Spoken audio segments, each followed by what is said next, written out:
ultimately to bring all of those responsible to justice, whatever form that takes. It's clear now, as it was on December 7th, 1941, the United States is at war. The question is with whom?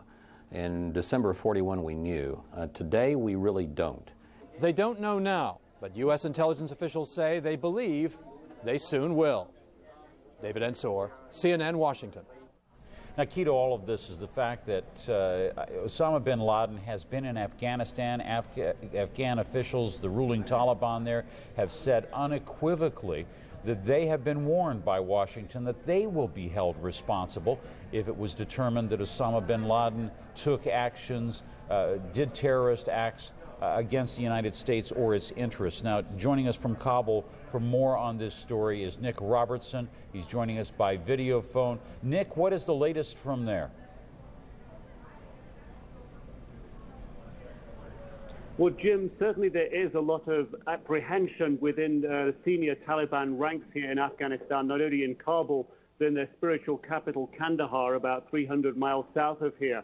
We also know this morning in Kabul that the United Nations agencies here in Kabul are preparing, very likely to pull out from here. Local staff are being paid their salaries, and there will probably likely be a skeleton staff of UN officials left in the city and in other cities around the country. We also know that some of the smaller non-governmental organizations, aid groups here in the city, are also preparing to pull out. 10 German groups, we are told, will pull out, 4 of them today.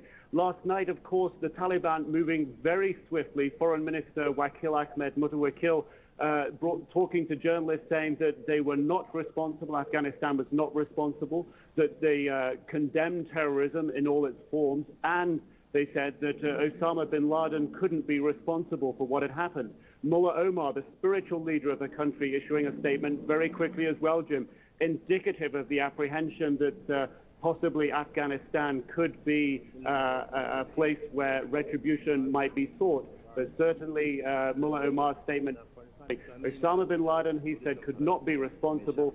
This type of terrorism, he said, was too great for one man, Jim. Still, the feeling persists that there is going to be some kind of retribution by the United States, and we could see the reaction coming there from Taliban officials. How many of them in the government are what you might consider supporters of Osama bin Laden? That is, they agree with him, his philosophy.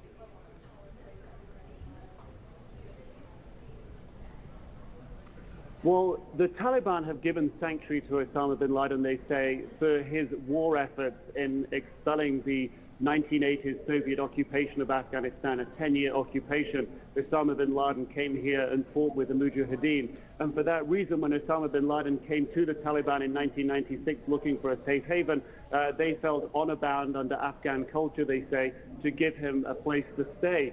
Certainly, Osama bin Laden is a figurehead, not only in Afghanistan, but in this part of the world. He is somebody that some young followers of Islam might look towards as a particular type of leader that they behold.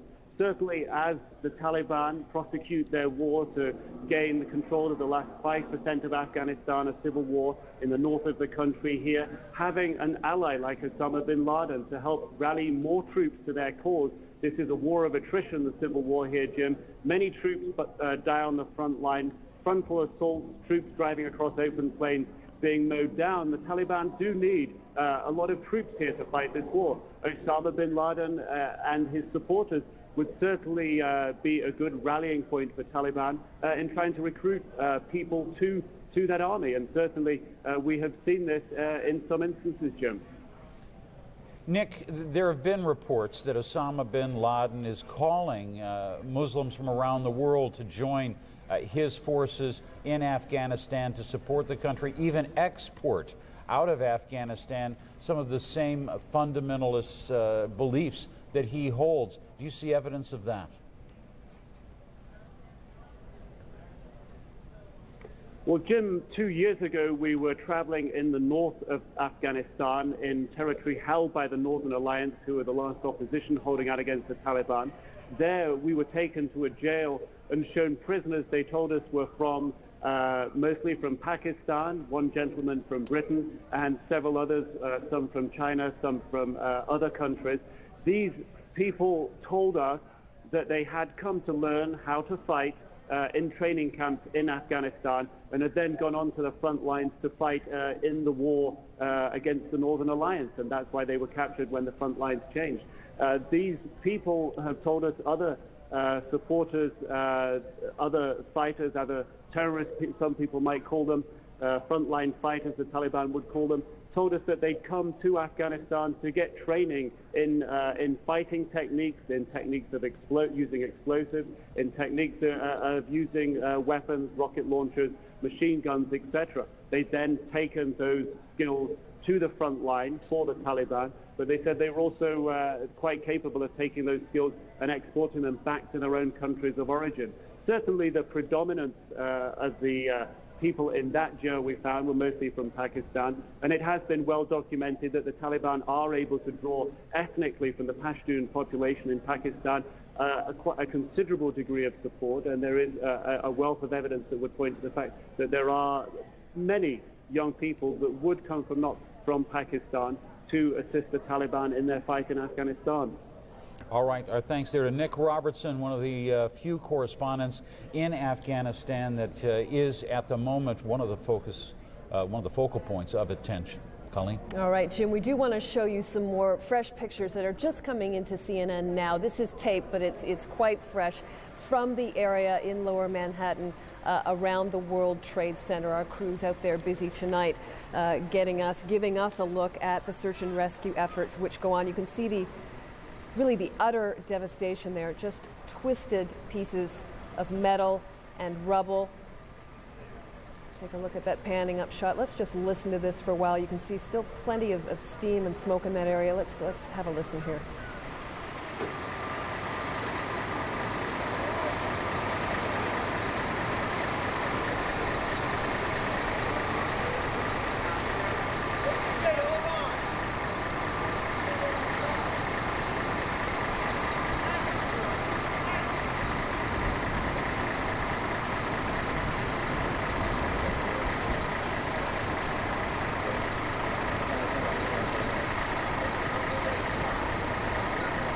Most of that damage on the ground, of course, caused when the two towers literally disintegrated. They burned and fell to the ground, one after the other, just spewing rubble all over the place.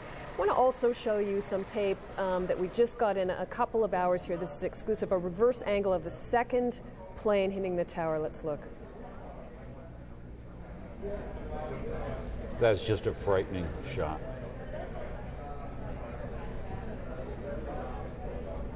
Officials saying it's the fire that caused the buildings to disintegrate relatively quickly. You can imagine both very large planes carrying a lot of fuel, literally pumping that fuel right into those two towers. These planes fully loaded with fuel. Yep. Every one of these planes was hijacked. All four of them was bound for a transcontinental flight, meaning they were fully loaded.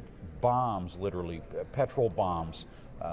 That were plowed there into the World Trade Center and then also, of course, into the Pentagon. All right, and also late in the day yesterday, we also saw some naval movements, some movements of naval ships, and CNN's Jean Meserve is in Washington right now. She's got some new information about this. Jean? That's right, Colleen. We talked earlier today about the movement of forces along the East Coast. Now we have information about the movement of naval assets on the West Coast. They are being moved to protect the West Coast and also Hawaii, according to Navy officials. Let me tell you what's being deployed. An aircraft carrier, 2 guided missile cruisers, 5 guided missile destroyers, 5 guided missile frigates, a rescue and salvage ship, and a fleet oiler. All of those vessels based on the West Coast. Once again, those being deployed along the West Coast and some further out, one presumes, to protect Hawaii. Earlier today, a couple of aircraft carriers left Norfolk, Virginia. They were deployed along with some other ships with the intention of protecting the East Coast. The aircraft carriers in particular, it was hoping could monitor and help control the airspace over both New York and Washington, D.C.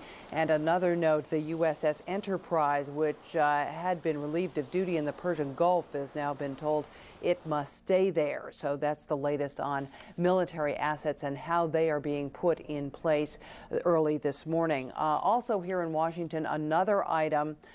We have seen that the entrances to 3 of Washington's major tourist attractions have been closed to vehicular traffic. The Washington Monument, the Jefferson Memorial, and the Lincoln Memorial have now all been blocked effectively to vehicles. Unclear whether they have also been blocked to pedestrian traffic, since at this hour of the morning there is none for us to monitor. This does not come as a surprise. There is a state of emergency here in the District of Columbia.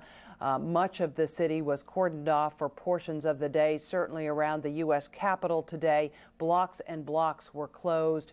Vehicles had to divert for blocks to get around that building. So there are a few of the updates from the city itself. Across the river in Virginia at the Pentagon, rescue efforts do continue at this hour. You can see there a live picture of what's going on. Plans are for in the morning to peel away part of the facade of this building and go in and do a thorough search. Arlington County officials have told us that the toll at the Pentagon could go as high as 800. 100 to 800, the range of people missing at the Pentagon. So that is the latest here from Washington. Now back to you in Atlanta. All right, Jean Meserve, thank you very much. Condolences have been pouring in from around the world tonight. Israeli Prime Minister Ariel Sharon has expressed his condolences to the American people. Palestinian leader Yasser Arafat has also condemned the attacks. For more now on the reaction in the Middle East, we are joined from Jerusalem by Gerald Kessel. Gerald? Good morning, Colleen. And for Israelis, it's as they watch the horror unfolding in New York and Washington, the equation is horrifyingly simple. Not so much just an attack on America as Israelis perceive it, but somewhat akin to this headline that we have here in the leading Israeli newspaper, which talks of a world in shock, because the way the Israelis see it is that this is a question, a day of reckoning, a day to stand up and be counted on which side anyone is in the battle, as they say, against terrorism, for or against. And there are no neutrals, say Israeli leaders. This is a day in which it should be made plain that there's no place for terrorists to have a haven or to seek a sanctuary. The fight against terror is an international struggle of the free world against the forces of darkness who seek to destroy our liberty and our way of life. I believe that together we can defeat these forces of evil. At this most difficult hour, all Israelis stand as one with the American people.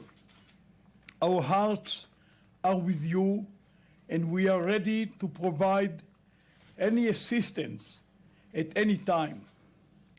The government of Israel has declared a day of mourning tomorrow as we bow our heads and share in the sorrow of the American people. Along with the day of mourning, Israelis have been asked to donate blood, and people have been going to medical relief centers to donate blood, which will be sent along with the emergency rescue squads. The Israelis have a couple of such squads who have specialized in handling incidents such as the collapse of buildings, like as they did when they sent a squad to Nairobi after the bombing of the U.S. embassy there. Israel also taking its own security precautions, the airspace closed to all foreign aircraft or other than those that have have Israeli security clearance, the Israeli Air Force on high alert, and other efforts to make sure that security has been tightened. On the Palestinian side, the Palestinians, like leaders throughout the Arab world, have expressed condemnation and have expressed their solidarity with the American people and this in the hour of trial. Here's what Palestinian leader Yasser Arafat had to say to CNN last night. لقد صدمت وصدم شعبنا الفلسطيني. The Palestinian people and I were shocked. وشعرنا بالألم العميق من جراء هذا الحدث الخطير. We felt a deep pain as a result of this extremely dangerous act. الذي أصاب عددا من المؤسسات الأمريكية. Which hurt many American institutions. وأوقع العديد من الضحايا الأبرياء من أبناء الشعب الأمريكي الصديق. And caused many casualties among the friendly American people. الضحايا الأبرياء. Innocent American victims. إننا ندين هذا العمل الإجرامي الأليم. We condemn this criminal, painful act. ونعرب عن تعاطفنا مع أسر الشهداء الضحايا. We express our sympathy to the families of the victims. ولقد أرسلت رسالة لفخامة الرئيس بوش. I have sent President Bush a message of condolences. معبرا عن مشاعري ومشاعر الشعب الفلسطيني الأليمة بهذا الحدث المروع.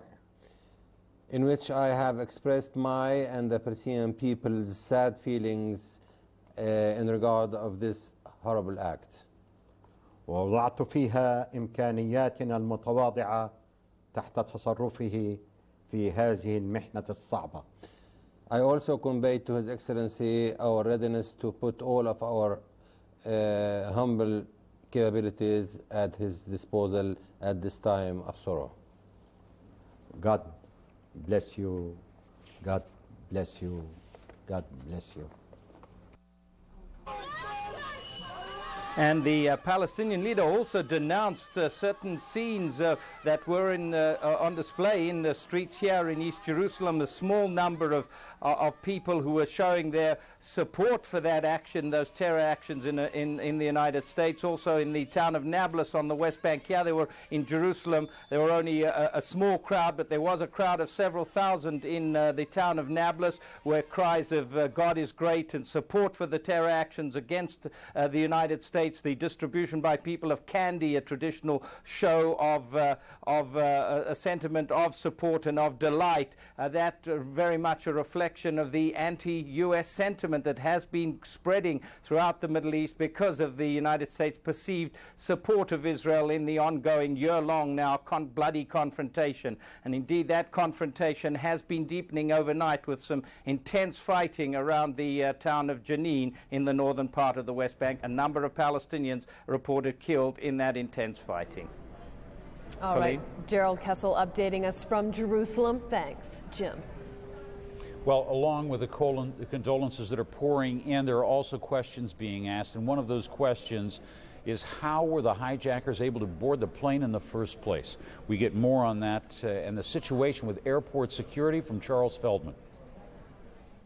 When TWA Flight 800 exploded after taking off from Kennedy Airport in 1996, U.S. transportation officials were already at work revising domestic aviation security. New screening measures at airports were put into effect. Passengers were required to show picture IDs. All this even though TWA 800 turned out not to be an act of terrorism. So how could 4 airliners be hijacked on the very same day? The fact is, terrorism experts say, there is no realistic way to stop terrorists bent on a suicide mission.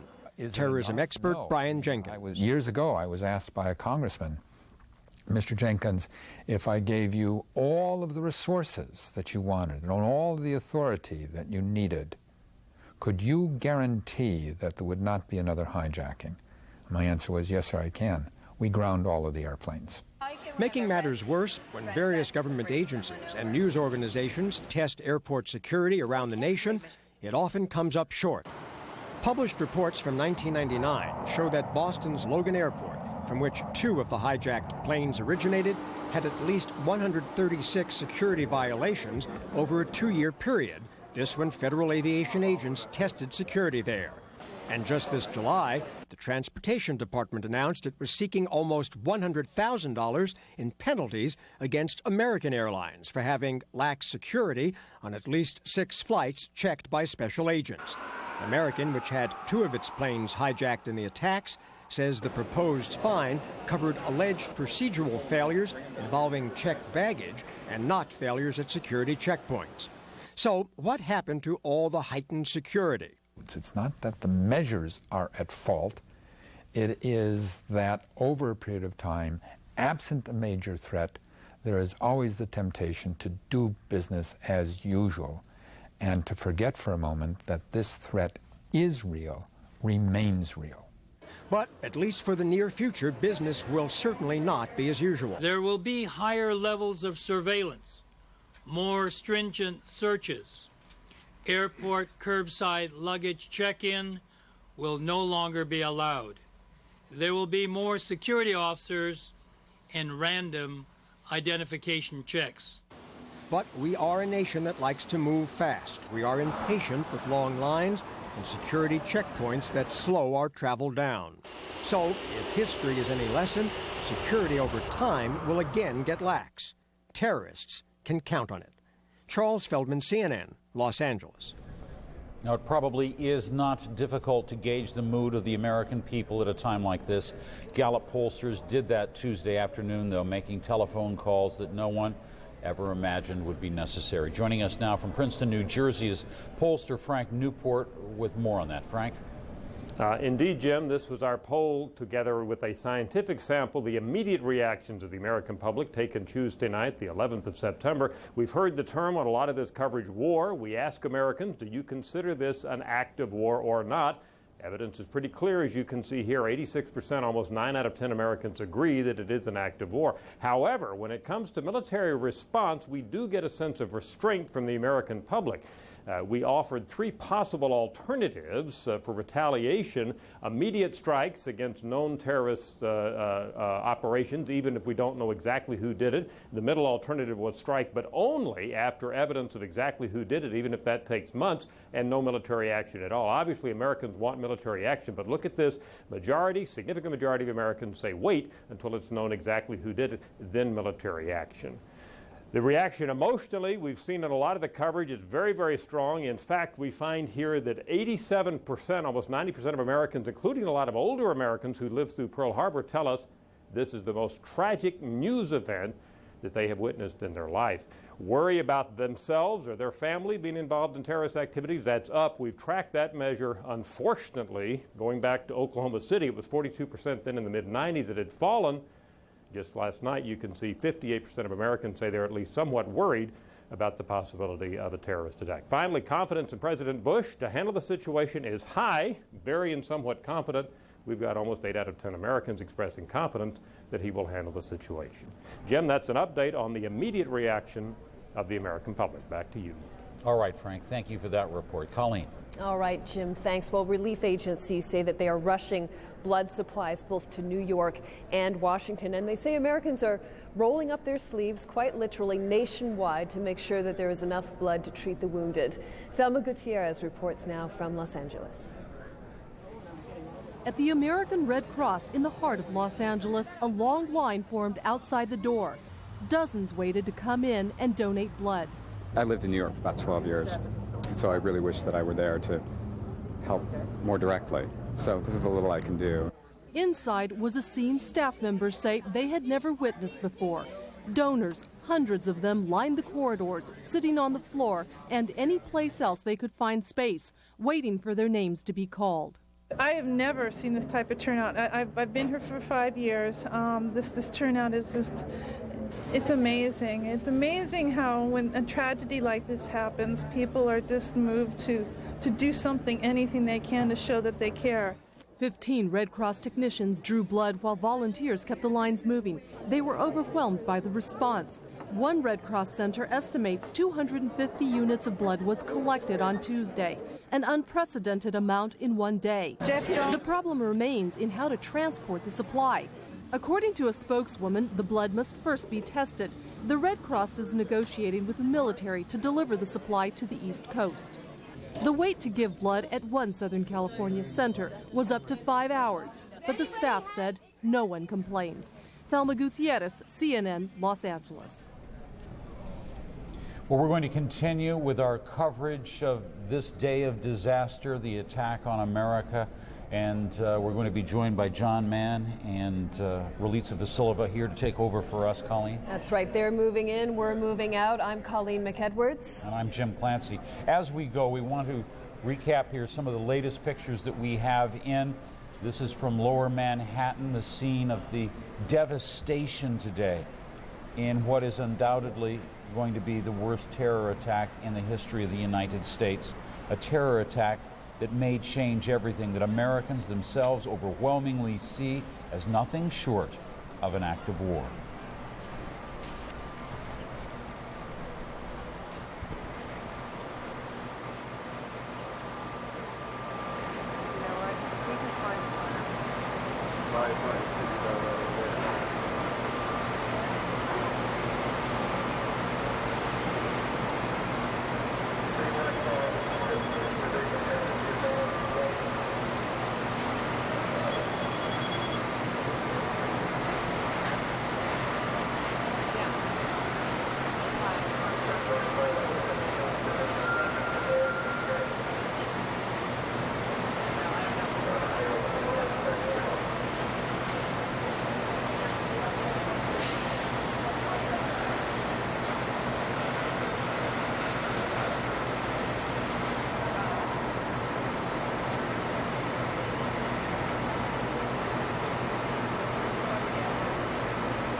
around.